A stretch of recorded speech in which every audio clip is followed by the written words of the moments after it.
I would love to. Good evening, neighbors. My name is Leo Davelman, and welcome to Restore Our Board's first virtual Meet the Candidates event.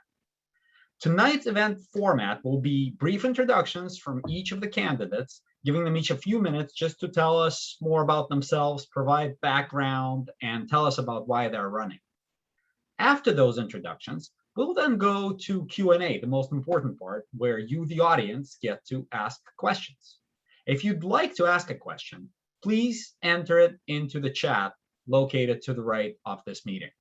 I'm going to look for questions that would be most engaging to the audience and the candidates. I'm going to read those out loud, and our candidates will take turns answering those and sharing their thoughts with you guys, with the community. All right.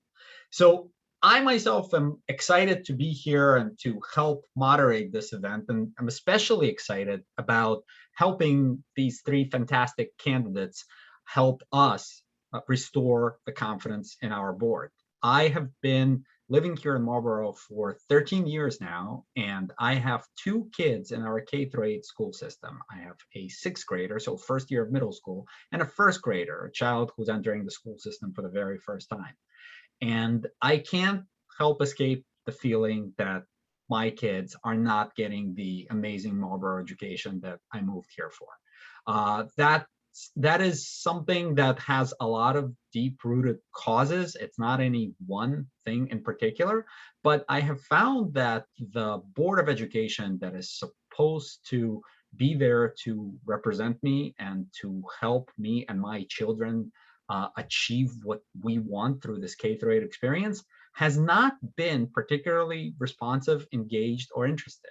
And I couldn't have been happier to have met Aldo, to have met Christine, to have met Kathleen, and found in the three of them folks who are really, truly willing to listen, willing to try to find ways to move forward and to help, which is why I am so excited to be here today. So with that, let me introduce our three-year candidates. First, Mr. Aldo Petruno, Ms. Kathleen Amster, and Ms. Christina Rosado. Aldo, why don't you start off by introducing yourself and telling everybody why you are running for the Marlboro Board of Education. Thanks, Leo. So for everyone that doesn't know me, my name is Aldo Petruno. I'm running for a 3-year spot on the Board of Ed this year, and to be honest, I never thought I would actually be running for a spot on the board. It was never something I had planned on doing. Certain events leading up in the last. I have young kids. I have kids ages 1, 3, 6, and 7, and as they entered the Marlboro School District, I went through the schools myself. We moved to town in 1982, and then I left after college for a year or two. My wife is also from Marlboro, and then when we ended up having kids, we came back because we had such great experiences here, and we wanted to give the kids the same opportunity. So we moved back to town, and then I saw there was some stuff occurring that I was not crazy about, but I was like, maybe it was also occurring when I was a kid and I just wasn't aware to it. So, I just brushed it off. But then really like the last 18 months, since COVID started, I know it's been a difficult time for everyone to adjust, but there's been a lot of things that, just they were difficult for me to, to justify in my head. And when I started seeing, I started tuning into the board meetings more, after seeing the way that the board meetings were running and seeing the direction they were taking, I had actually, it pretty much came down to last January, February, with the contract extension for the superintendent. And not that I was, I'm not going to say like for or against, I just didn't think it was the right time for it. And I didn't, there was no, I didn't feel like we were being represented at all. Like it was almost as if our voices didn't even matter. Like they were going to proceed with what they wanted to do no matter what. And I I know of, the mayor was also a lifelong resident, and I was friends with him on Facebook, and I started reaching out to him on Facebook leading up to the meeting saying, can you please help? I feel like we need something needs to be done. Like, we need your help. When the elections came around, we voted for you and we supported you, and now we need you. Please step in, help us out here. And the response that I got was, that the Board of Education is a completely separate entity from anything political that he's involved in, and that he can't assist us in any way. And that my time would be better spent, if I really wanted to see change, my time would be better spent running for a position on the board instead of, trying to get his attention on Facebook about the issue. So that's pretty much, at first I was kind of put off by it, but then after giving it further thought, I was like, you know what? I was like, I got 4 kids. They're going to go through this district, and I want to make sure that the education that they get is the best it possibly can be. And the only way that, I didn't feel at that point, I didn't feel like my voice and, the voice of a lot of other people that I was speaking to were being represented. So the only way I could really ensure that the choices being made by the board, were in the best interest of the students and the residents, was to throw my hat in the ring and try and be on the board myself to make the decisions with them. So that's ultimately how I came to the decision. And that's pretty much it, and that's how I ended up running for the board.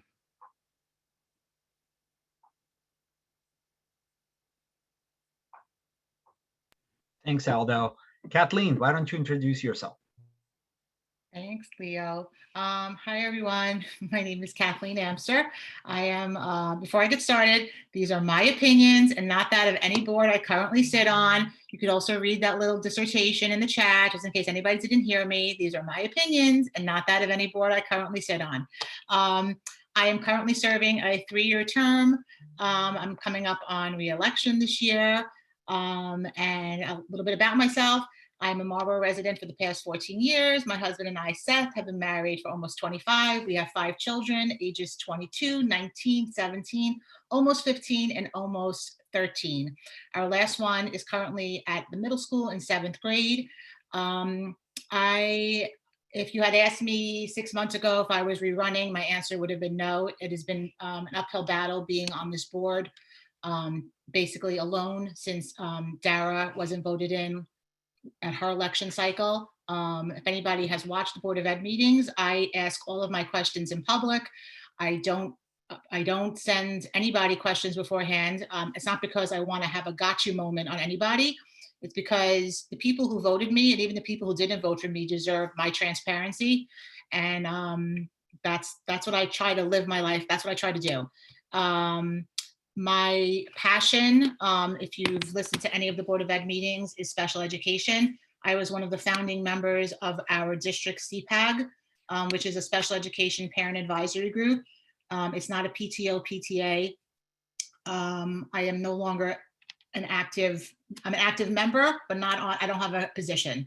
So why I'm rerunning, I want to show my kids that when things get tough, that you shouldn't give up. You should stand your ground and fight harder. I've been very lucky to have met Christina and Aldo in this adventure that we're on together, this journey. They are both amazing, amazing people. And I would be so proud and so happy if they were to join me in November and on election day and get voted on. I have voted, a little bit about my voting history. If you guys don't know, I have voted no for the budget the past 3 years, not because I don't want to spend our money. I want to spend our money where it's needed most. And in my opinion, that's on our children. I think administratively, meaning I like to call them like upper management. We're a little top heavy, giving out a lot of raises. With that, I voted no. I was the only board member to vote no on Dr. Hibbs's 1.5-year early renegotiated contract. Nothing personal with Dr. Hibbs. It's just that I don't think any employee of the Marlboro School District needs to have a re-up on his contract 1.5 years early during a pandemic when people in our town were losing their jobs and losing their homes and all that going on. That's a little bit about me. What you see is what you get. I do my little Facebook Lives. I did one last night, just because that's what myself and my former running mate 3 years ago, Sarah, did. We used to do hot topics on Tuesday night after the board meetings. I no longer do them on Tuesday night because I get home a little late from the meetings, but I go live on Wednesday or Thursday in a much more casual setting than this. And just to say hi and give you a little update on how the meeting went. So if you guys have any questions ever, please feel free to reach out. I'm more than welcome to answer. And I look forward to meeting all of you. Awesome. Thank you, Kathleen. Christina, would you like to say a few words, introduce yourself? Thank you, Leo. Hi, everyone. I'm Christina Rosado. I am running for one of the 3-year seats. A little bit about me. My husband and I moved to Marlboro over 14 years ago. For the same reasons probably many of you might have moved here, for the school system. I am a New York City Department of Education teacher. I was also a literacy coach. I work in Staten Island. I have, my degrees and licenses in not only general education, but also special education, which is very close to my heart, like Kathleen, and school building and district leadership. So I really have a strong understanding of education.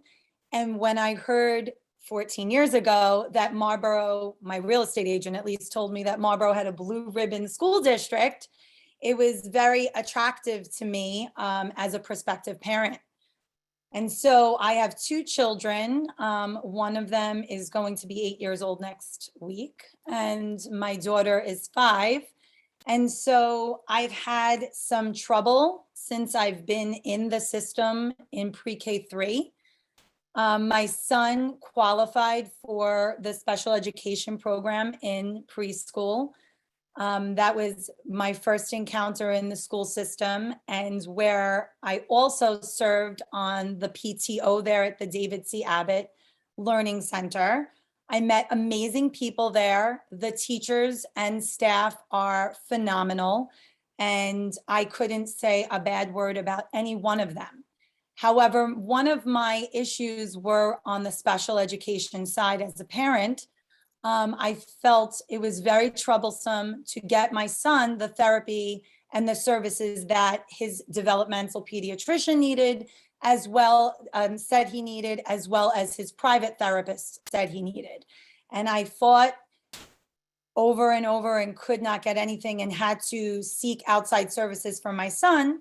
And being on the PTO afforded me the ability to meet other moms and dads who were having similar issues on the special education side.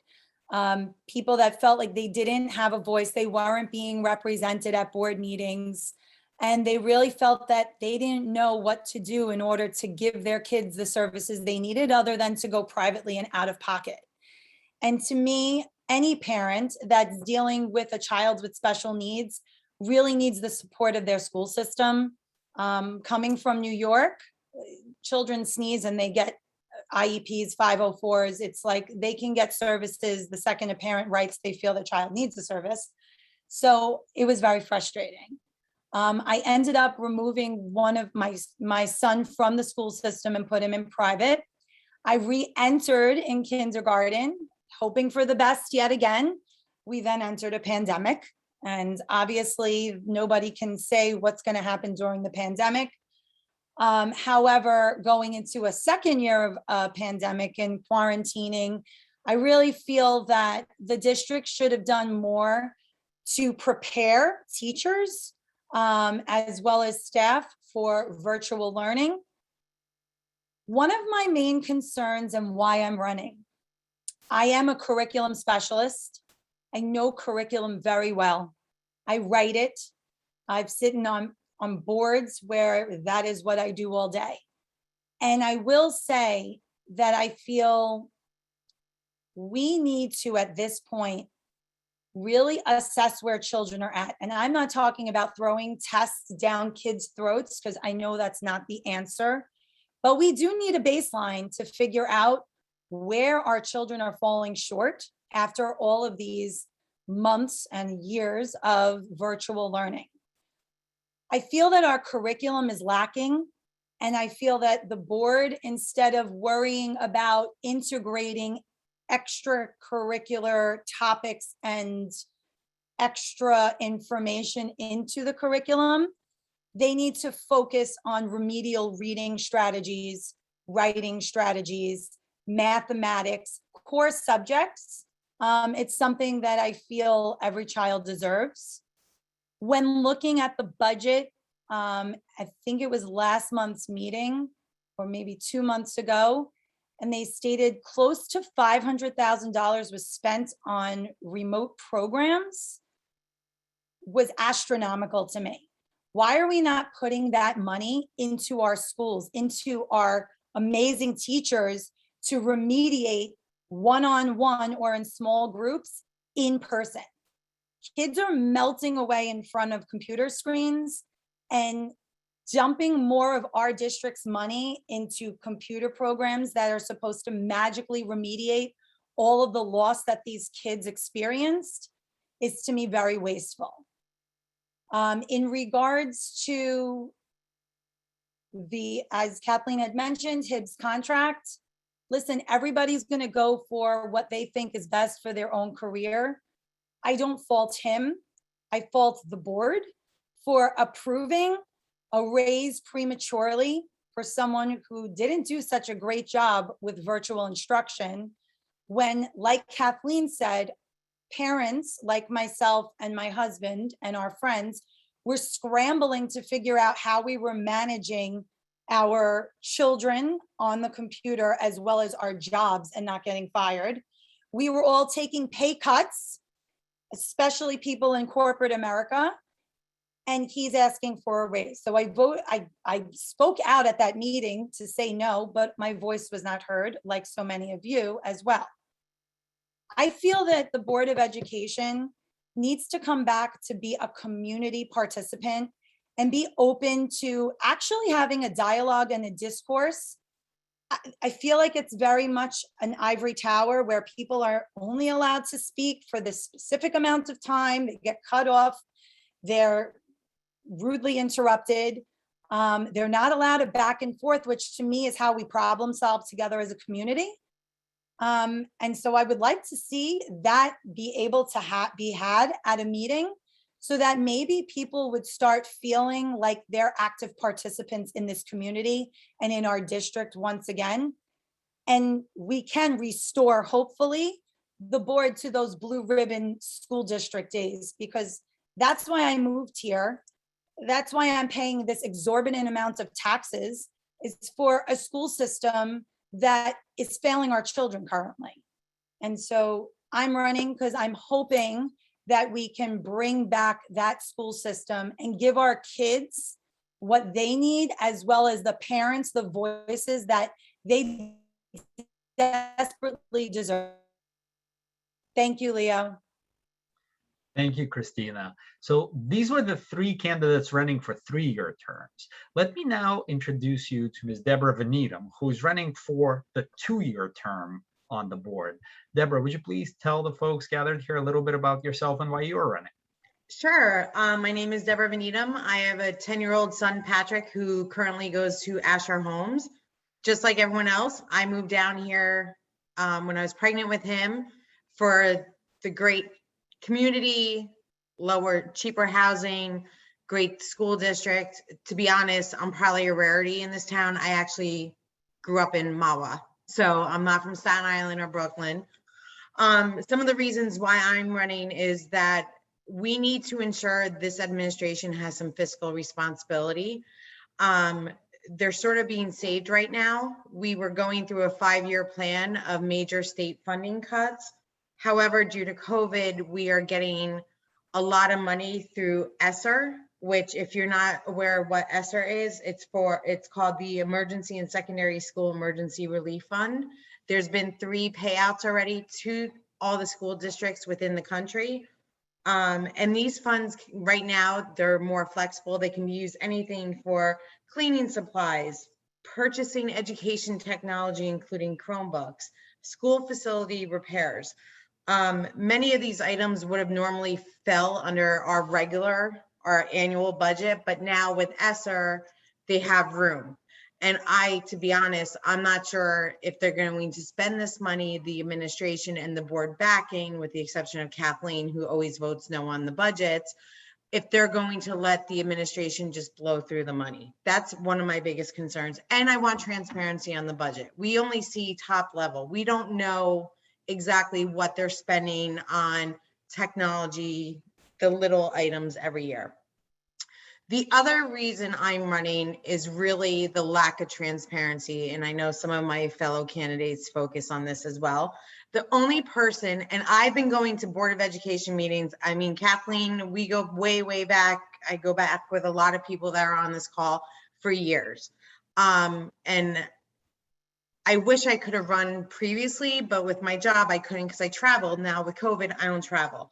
The transparency at these meetings do not exist, with the exception of Kathleen actually asking questions during the meeting. During the August meeting, it was funny, 2 candidates spoke about how they like to quote email versus discussing during the meeting, because they need figures, they need numbers, they want data before they can approve or deny a policy. I want to understand, sometimes I get it, you need that information ahead of time. But why aren't they asking those questions again during the meeting and having a conversation with their fellow board members? Because once you go to that email, is the entire board being copied on those emails, or is it a one-to-one conversation between a board member and someone on the administration? So also to respect, and I think this has been touched upon, even forget the board meetings, but there's a lack of respect just from emails. And we can go back and forth about this. But again, I want to bring us back, as Christina said, to that blue ribbon school district. We don't always have to agree on things, but there should be that respect. And I feel like sometimes when I get emails from the administration, that the emails are very mean, condescending. It's not respectful. If I ever, in corporate America, if I ever sent an email out that we received in the last year to a client like that, I would have lost my job. Done. And that's pretty much it. I mean, obviously curriculum, I'm not going to pretend that I know everything about curriculum. That's Christina's expertise. I think the great thing is all of us have something different to bring to the table with this group. Thank you, Leo. Thank you very much, Deborah. Okay, so with introductions out of the way, this begins the fun part of the meeting where the candidates get to answer your questions. And I have to say, folks, put some questions in there. I get the job of picking out which questions will elicit the best discussion. And I don't have a lot to pick from right now. So think of things you'd love to hear candidates talk about, hear some differences of opinion, hear some different perspectives, and go ahead and type them right in there. For now, I'm going to start with a question that Ashley posted on behalf of a teacher who prefers to remain anonymous. The question is this. A few years ago, the Board of Education voted to cut the teacher's assistance pay by a substantial amount. If this were to happen again, would you vote for or against it? Whoever wants to go first, take it away. Aldo, go. Thanks, Leo. I could honestly say that I don't, the teacher's assistants, in my experience, especially, you know, like last year with the remote being able to watch my child's class and see exactly what they do. I was actually blown away by how much they do. I mean, it was unbelievable. And I don't mean this in a way, and, you know, I don't want to make it sound like the teacher wasn't doing her job, but the teacher's assistant was absolutely amazing. And I personally think that they deserve every penny they earn. I couldn't with a clear conscience vote to cut their pay. No. I will jump in also. I agree with Aldo. Teacher assistants are really at the heart of classrooms. I feel like if we had the money, every classroom should have a teacher assistant in it. It really does make for a seamless transition for many kids. It gives teachers the support that they need with the amount of children that are traditionally in a classroom to one teacher. The more hands, the better. And any of the teacher assistants that I've ever worked with or I've seen in my children's school were just exemplary. They were looked at as another teacher, not just a helper or an aide in the classroom. So circling back to what Kathleen had mentioned regarding being top heavy with our salaries in the administrative part of the board, that is where the money should be going, to the teachers or the assistants that are putting in the time to teach our children. So I could speak on this because I think it was the first year I was on the board. It was 2019. Dara was still on the board with me. And I remember we had a big meeting at Old Middle and teachers came out and they were basically, the board and Dr. Hibbs wanted to cut. There was the kindergarten assistants that were really hitting hard. And many teachers and many assistants were very vocal. As I said before, I voted no. To me, teachers and teachers assistants have a direct impact on our children. In my opinion, and this is only my opinion, their salary should never be cut. Like that, if we had to cut money, it should have came from somewhere else. It should never have been cut when there's direct impact on students' success. That's just how I feel. So I remember I remember the meeting being very big. We had a lot of support from the community. Unfortunately, I think Dara and I were the only two no votes for that budget, and the budget passed. So I was actually at that meeting. I remember that well because we had a ton of teachers speak. The TAs speak, and they actually, besides cutting, they cut their hours back too. And it was like a certain amount of hours had to be cut back. And the teachers actually, they presented like hour by hour what they do and how this was going to impact our children. Don't forget also the fact that when the board, minus Kathleen, approved Dr. Hibbs' contract, the principals and vice principals were still fighting. Their contract already expired and they were still fighting to get their contracts finished.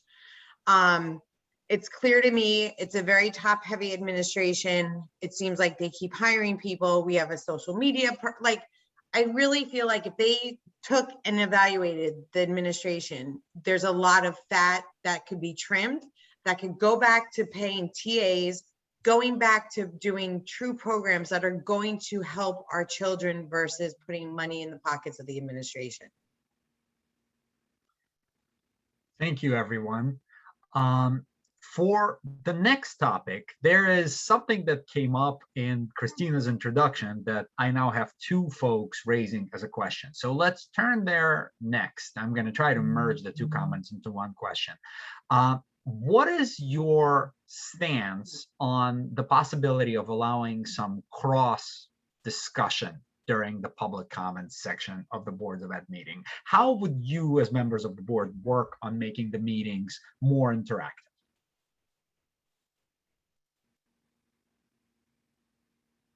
Kathleen, why don't you start since you're sitting there now? Oh yeah. Okay, so I mean, I always found it a little odd that we listen to all the questions and then we meaning not me, the board, and Dr. Hibbs answers. So now you have to remember what question. It's like, it's like a matching game. So to me, it's a little bit confusing. I would prefer if a question was asked, then that question gets answered and we move on. That's how I feel. I understand in theory, in most democratic settings, you need to have a time limit. You can't have somebody speak for like 8 minutes if you have 40 people. I understand that. But to me, whether somebody goes 3 minutes and 30 seconds or 4 minutes and 10 seconds, that's not gonna, I don't understand that. And again, I think there should be a time limit. Do I think 3 minutes is the most ideal number? No. So I would appreciate a little back and forth, obviously, always respectful on both ends. And for me personally, sometimes I have to like write the questions down because I'm not going to remember what answer went with what question. So that's just me. And just to add to Kathleen's comments, me personally, I would love, I've sent several emails last year to the Board of Education. Kathleen was copied. The only person I heard back from was Robin Wolf. And when I questioned that in a separate email, she said that it's the board's, I know not Kathleen's, but it's the board's decision that she will be the single voice. However, there should be multiple voices. We are being voted on. While some people on the board like to mention that's a volunteer position, it is, but it isn't. We are, if we're elected, we are an elected official. We represent our constituents. So I would love to see more engagement from the Board of Education, where Kathleen might have a different opinion from Christina on the budget approval, or I might have a different opinion on curriculum with Aldo. But we should be able to be transparent enough to share our opinions and to listen to the parents of the town, because that's not happening. It's going on deaf ears. It goes in one ear and out the other. And a lot of times things are swayed based on wording. I work in marketing. It's very easy to do that. But I would really love to see more engagement from the Board of Education without fear of retribution, one way or the other. I also feel that, most times at the meetings, there's anywhere from 8 to 12 people speaking. So it's not like you have 100 people trying to come up. And if 100 people are going to be speaking for 3 minutes, I get the whole time limit. But if you see on the list, they get the list ahead of time, you only have 8 people speaking and they go over that 3 minutes, be respectful and let them hear them out and let them say their piece. I also feel there should be a back and forth then. Obviously, if you need data, like real data, you're going to have to get back to that because you don't have data on hand at all times. But I sit on a board at Monmouth Medical for the NICU. We have open conversations with the people that come to those meetings, like we're sitting down for coffee. It's very informal and we brainstorm ideas in a polite and respectful manner. My mom is a president of a condominium. She conducts her meetings in the same way. Anyone on her board can speak when they want to. They take turns and it's all respectful. And the community respects her for that. So I just feel that it needs to be a little bit more open and allow the community to feel that they actually can communicate with each of the board members, not just, the president or not just Eric Hibbs. Aldo, do you want to add something? Yeah, I'm just going to chime in real quick. This was something now, like I said, I really started focusing on the meetings and, like COVID really brought me into the, the mix. Once the pandemic started, that's when I started paying much more attention to the meetings than I had before.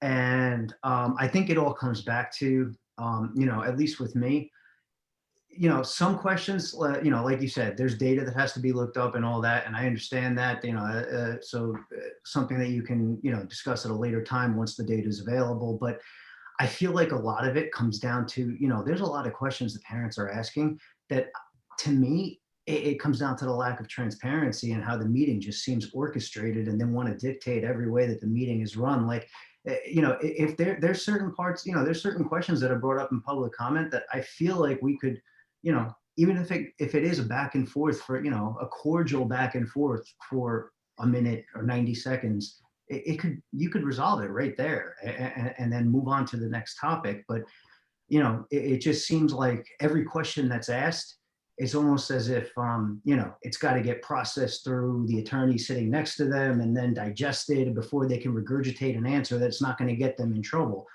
And I just don't, it's not the way I would want to see it run. I would prefer, I would just prefer to see more of an open discussion. And I understand that, to keep things, to keep the meeting moving or whatever, that they can't just open it up to an open discussion. But I mean, I find it like a little dismissive, to be honest, the way that people are you know, the residents that ask questions, if they try to follow up with something else and they're abruptly stopped because, you know, no, it has to be directed to me and look here, like, you know, I mean, we're all residents. We're all just, you know, we're here for the benefit of the kids. Like, that's all we want to do. You know, if we can just come to a resolution real quick and figure out, you know, the best possible outcome to something that's a simple question.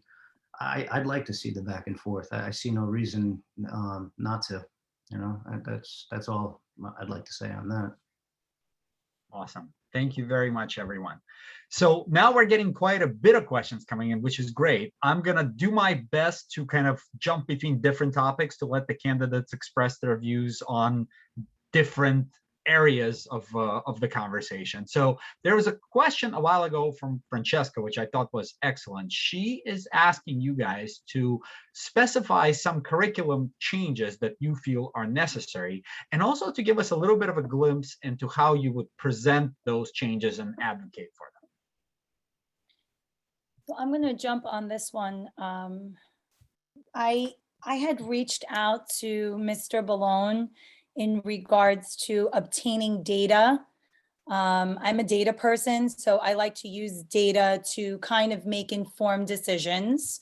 And when I asked for the ELA reading levels K through 8, as well as the math ends of year assessment K through 8 scores, I wanted to specifically know how many children were falling below the standards, meeting the standards, and above the standards. It took 2 weeks to get that information back to me. What I did get was the ELA data were simple running records. So just a word about that. So running records are basically where teachers are going to sit one-to-one with the child. They're going to read a passage that's either fiction or nonfiction, sometimes both, on a specific level, A through Z. And so it is really depending on the teacher administering the assessment on, are they going to keep pushing the child so they get to a frustration level, so then you know they're just right reading level, which is either on grade level or not. So using just the Funtus and Purnell levels reading system, to me, is not the only way to truly get a snapshot of how well a child can read or comprehend a text. But that's just the literacy coach in me speaking. As far as the data, you will basically in kindergarten and first grade, there really weren't many children below the average, which below the standards, which makes sense because they're just learning their vowel sounds, their phonemic awareness, and they're blending and learning how to read and write. But as you start seeing gaps in the learning, as you get to grade 2, you're having anywhere from a quarter to a third of children. It's like 24% to 44% of children below the standards in reading that are not meeting the standards. I can't find the exact numbers right now, but they were anywhere from 28% to 48% K to 8 not meeting the standards as well. So that to me raises some real questions. I know personally my son, he was getting 95s and 100s on his paper and pencil assessment the entire year last year. And then he took the end of year assessment and he got a 55. And so when I asked questions and I was bounced around from person to person, I was told the morning of the EOY, the teachers didn't even know. The district decided to administer to first graders the EOY on Google Forms. Anybody who knows Google Forms, it's very challenging for children that are 6 years old. My middle schoolers have trouble selecting an answer on Google Forms. So this is not a true assessment to me. And I feel like there should have been more data to figure out, or someone should have said, hey, this data looks really skewed.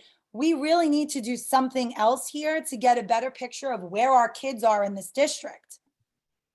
So to me, we need to look at the math programs and the reading programs that they have now There are a plethora of programs out there, especially remediation ones like Orton Gillingham that remediates lower on the K-2 levels. We need to really get a handle and look at where are our children right now, and then assess all the different programs that are out there, get teacher input into that, and then start looking at pricing for different curriculums. Maybe the curriculums that we are using right now for reading and writing and math are not really holding a candle to what we need with this pandemic, COVID, post-COVID, well, actually current post-COVID world that we're living in. We really need to get a handle on this because the percentages I saw were really scary. And I feel like just throwing computer programs at our kids is not going to work. It doesn't work for my children or my friends' children. So I'm pretty sure that it's not fixing anything. It's putting like a little piece of tape on an open bleeding wound. It's my own personal opinion though. So I don't have as much experience in curriculum writing. Actually, I have zero. But I do have 3 of my 5 boys have severe dyslexia.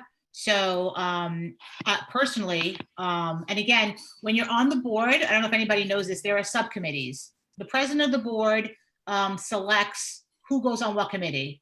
When the reorg happens in January, you get to choose what your favorites are based on 1 to 5. She or he, whoever the president is at the time, will put you on those. I am not on curriculum. I would love to be.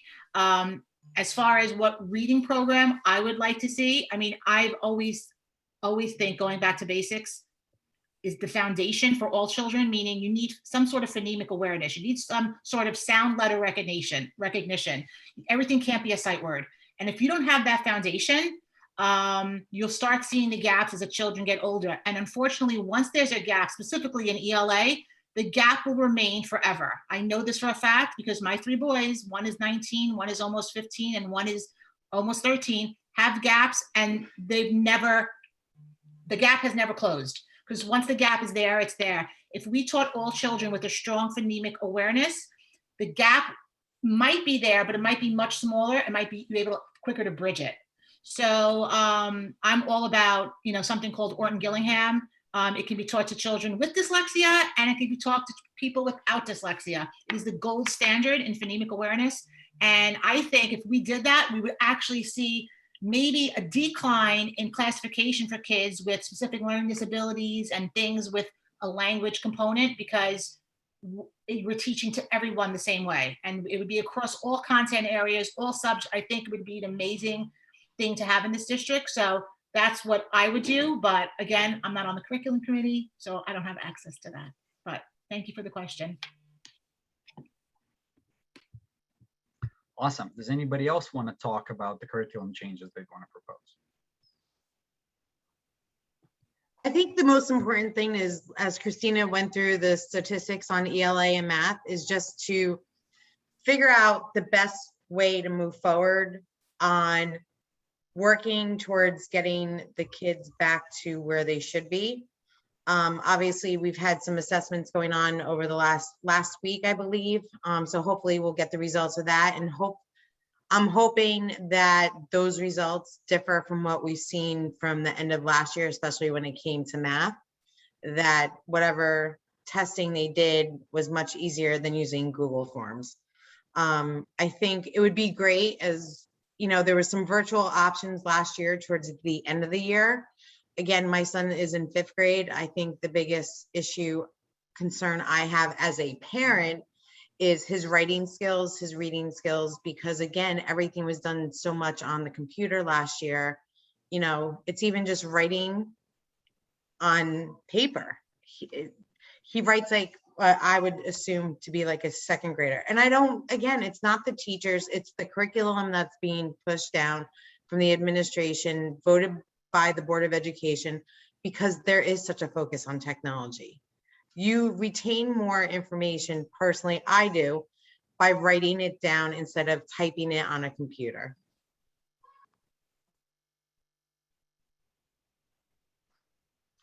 Great. Aldo, do you want to add anything, or should we move on? I mean, real quick, as far as curriculum, the the experience I have so far with it is from a kindergarten and first grade perspective. And, unfortunately, when my daughter was in kindergarten, that was right when COVID hit. And I mean, it was, it was an impossible task to try and ask, the teachers to adjust at the end of the year. And, so it really, like, I see a very big difference between where my 6-year-old and my 7-year-old are. Like where my 7-year-old was last year is like leaps and bounds ahead of where my 6-year-old is right now. Again, no fault that, it's no fault of the teachers. It's just the way that the pandemic hit and, how we had to adjust to it. But as far as the curriculum itself, my only like major concern is, at this point, is what we had heard in the meeting, this last meeting the other night. There's certain issues that like, I want to be the one to talk to my kids about. I don't want, I don't want my kids learning about anything having to do with, sex or anything like that. I mean, there's 6, 7, kindergarten, first grade, second grade. In my eyes, it's just way too young for anything like that to even be remotely discussed. So as far as that, and again, I'm just speaking from my own personal experience because that's the age level where my kids are right now. That's pretty much all I have for that. Thank you, Aldo. All right, so we have about 10 minutes left in this meeting. Let me ask one more question from an area we haven't talked much about tonight, but just based on the great volume of questions I'm seeing here now and the great participation that we have, we're definitely going to do this again. So don't think that if your question didn't get asked or didn't get answered, that there won't be another opportunity. These candidates are great about wanting to talk to you and wanting to answer your questions. So we'll definitely set up another time. But right now, I wanted to turn your attention to a question we have about the situation we have with special needs. So we all know that we have a director of special needs in the district who, for whatever her positive qualities are, doesn't have the background in this particular subject area. If elected to the board as board members, what will you do to essentially help improve that situation and help bridge that gap, especially for parents who aren't knowledgeable themselves and can't advocate as effectively as some others? Okay, so Go ahead, Kathleen. So anybody who's a Marlboro resident and has a child with an IEP, IHP, 504 is more than welcome to join our CPAG group. CPAG is Special Education Parent Advisory Group. It is parent run. It is, thank you, Kerry. It is basically, I was one of the founding members along with Sarah and Donna. We started this group. It is state mandate that every school district have a CPAG. It is parent run. It is parents advocating for their children. That's what we do. We kind of like powwow and we come up with ideas, and we don't, not me anymore. I'm not on a leadership position anymore because some people on the board thought it was a conflict of interest, so I had to step back. But I am just a parent now on that wonderful group. And that's the first thing I would say. The whole Dr. Blair situation. So no, we can no longer say she has no experience because she's been here 3 years. So now she has 3 years of experience. I was not on the board at her hire. I was in the audience at the time, and I was very opposed to them hiring her. I'm on the board now, and unfortunately I'm alone up there, so there's not much I can do. We did just hire two people to fill Ms. Tyrone's position, and they come with tons of experience to kind of balance out Dr. Blair. So I would tell you to join CPAG. We're a Facebook group, private group. It's called Marlboro CPAG on Facebook. You have to answer a few questions, nothing crazy, and then we let you in. We actually just had a meeting before this on Zoom, so we meet once a month. More than love to have you guys participate. You just need to be a parent or a guardian of a child in district with a 504 IEP, IHP. As far as the hiring, that was 3+ years ago. I don't know now, again, we can't say she no longer has experience because she's been here. So she has 3 years of experience working on our children. At this point, we need to come together. And that's why I'm really trying to grow our CPAC group, because there is power in numbers. And when you have the same 5 to 8 parents speaking out for special needs, it's really not, you need more. So I would just tell you guys, please join us on our journey. And if you have any other questions, please reach out. Thank you. I also feel that there should be a requirement that you have at least, first of all, a special education license and master's degree, but you should probably have at least 5 years experience in a special education capacity, whether it be teaching or administratively, before jumping into a position such as Dr. Blair's. So that's all I'm going to say about that. Well, the one thing I would like to mention, I don't have a child with an IEP. However, my girlfriend in a neighboring district who lost her husband in April just went through the process for the second time with her 8-year-old. And the only way she was able to get the help her son needed was an advocate offered to donate their time. My biggest concern right now within the town of Marlboro is the number of people, and Christina mentioned this earlier, you sneeze in New York, you get an IEP. The number of people that are moving here with their families from New York that already had an IEP, what's going to happen to those children? Is their IEP going to be denied? And then are we looking at more lawsuits? Because I know from several parents within this community prior to COVID and all this had to sue and fight to get their kids the services, the special teaching that their children needed. So that is a big concern of mine moving forward, especially, I know we're only in middle of September, but you're going to see more and more parents start showing up or hiring attorneys because they're not getting their IEP services. All right, awesome. Thank you very much for chiming in on that. Guys, we have 4 minutes left in the meeting, and I want to just wrap it up here and thank everybody who came out today. My one ask of you guys is that you appreciate how wonderful these candidates are for wanting to speak to you, wanting to take your questions and to give you your opinions. Please talk to your friends, share what you've heard today, get their questions, get them to come to the next one of these. You have folks here who want to talk to the community, want to understand the community's concerns, want to share their views, and want to find a way how we can have a better K-8 school district. That's something pretty special. So thank you guys for coming out tonight, and please appreciate these great candidates and support them. Thank you. Thank you, Leo. Thank you, everybody. Really appreciate it. Thanks. Thank you, guys. Thank you, everyone, for taking the time. Yes, absolutely.